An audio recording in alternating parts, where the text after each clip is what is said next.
Subscribe कीजिए हमारे channel Sonipat 24 को। सबसे पहले लेटेस्ट खबरें देखने के लिए बेल आइकन को दबाइए। देश और प्रदेश में बढ़ती बेरोजगारी और महंगाई को लेकर विपक्ष लगातार केंद्र और हरियाणा सरकार पर हमलावर होता हुआ नजर आ रहा है। सोनीपत में हरियाणा यूथ कांग्रेस के अध्यक्ष के नेतृत्व में कांग्रेस कार्यकर्ताओं ने प्रधानमंत्री नरेंद्र मोदी का पुतला फूंका और सरकार को चिताया कि अगर सरकार ने जल्द से जल्द सेना में भर्तियों को नहीं खोला तो सरकार के खिलाफ यूथ कांग्रेस सड़कों पर उतरेगी और देश में बढ़ती महंगाई को सरकार जल्द से जल्द कम करे ताकि आम जनता को राहत मिल सके। तस्वीरें सोनीपत से आ रही हैं, जहां पर आप देख सकते हो कि यूथ कांग्रेस सरकार के खिलाफ हल्ला बोल रही है और यूथ कांग्रेस के कार्यकर्ताओं ने प्रधानमंत्री नरेंद्र मोदी का पुतला बेरोजगारी और बढ़ती महंगाई को लेकर यहां पर फूंका है। यूथ कांग्रेस के कार्यकर्ताओं ने सरकार के खिलाफ जमकर नारेबाजी की और सरकार को चेताया कि अगर सरकार से सेना में खाली पदों पर जल्द से जल्द भर्तियां नहीं होती तो देश का युवा एक बार फिर सरकार के खिलाफ सड़कों पर होगा। यूथ कांग्रेस के कार्यकर्ताओं ने सरकार को कहा कि अगर सरकार सच में छात्रों और अन्य वर्गों की हितैषी हो तो वो कॉलेज और यूनिवर्सिटीज में दिए जाने वाले लोन के प्रावधान को खत्म करके पहले वाली ग्रांट नीति को लागू करे।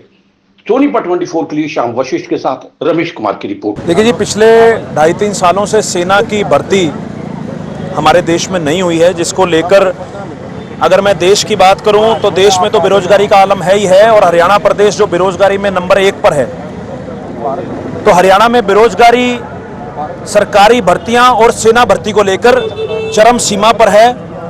अभी हाल ही में 2 दिन पहले प्रदेश के नौजवानों ने प्रदेश के अलग अलग जिलों में प्रदर्शन किए, रोड जाम किए, टोल फ्री किए। उनकी ये मांग है कि 2 साल का समय तो कोविड में बीत गया, परंतु उस समय को बीते भी लगभग 1 साल हो चुका है, तो सरकार को सेना की भर्तियां बहाल करनी चाहिए। कांग्रेस सांसद दीपेंद्र सिंह हुड्डा जी ने संसद में ये सवाल पूछा, जिसका सरकार ने जवाब दिया कि लगभग 1.25 लाख के पद इस समय सेना के खाली पड़े हैं। हरियाणा प्रदेश जहां हर 10वां नौजवान सेना के अंदर है और नौजवान सेना में जाना गर्व समझते हैं, ऐसे प्रदेश में अगर सेना की भर्ती 3 साल से नहीं होगी तो कहीं ना कहीं बेरोजगारी बढ़ेगी। इसी को लेकर आज हरियाणा यूथ कांग्रेस का प्रदर्शन रहा है।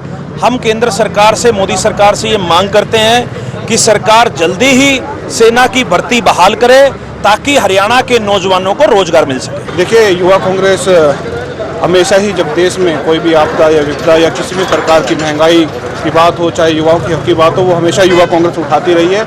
हरियाणा में बड़ा मुद्दा, हरियाणा ही नहीं पूरे देश में मुद्दा चला हुआ है। कोरोना में जो सेना की भर्ती नहीं हुई और जो हमारे युवा जो पिछले 2 साल पहले तैयारी कर रहे थे, आज उनकी उम्र 2 साल अधिक हो गई है। मैं केंद्र सरकार से मांग करूंगा कि उन युवाओं को भी इस भर्ती में मौका मिले, क्योंकि उनकी कोई गलती नहीं है। कोरोना आपकी नीतियों के कारण, आपकी कोरोना की जो सरकार की नीतियाँ जो विफल हुई है, उसके कारण उन युवाओं का भविष्य गर्क में गया है। उन युवाओं के, जो देश के युवा हैं, उनके भविष्य के लिए ये केंद्र सरकार सोचे, क्योंकि युवा इस देश की रीढ़ की हड्डी है। और सेना में जब युवा जाता है वो अपना घर परिवार सब कुछ छोड़ के जाता है और देश के लिए अपने प्राण तक न्यौछावर करता है। तो मोदी जी को देखना चाहिए कि इस देश के युवाओं को न्याय मिलना चाहिए।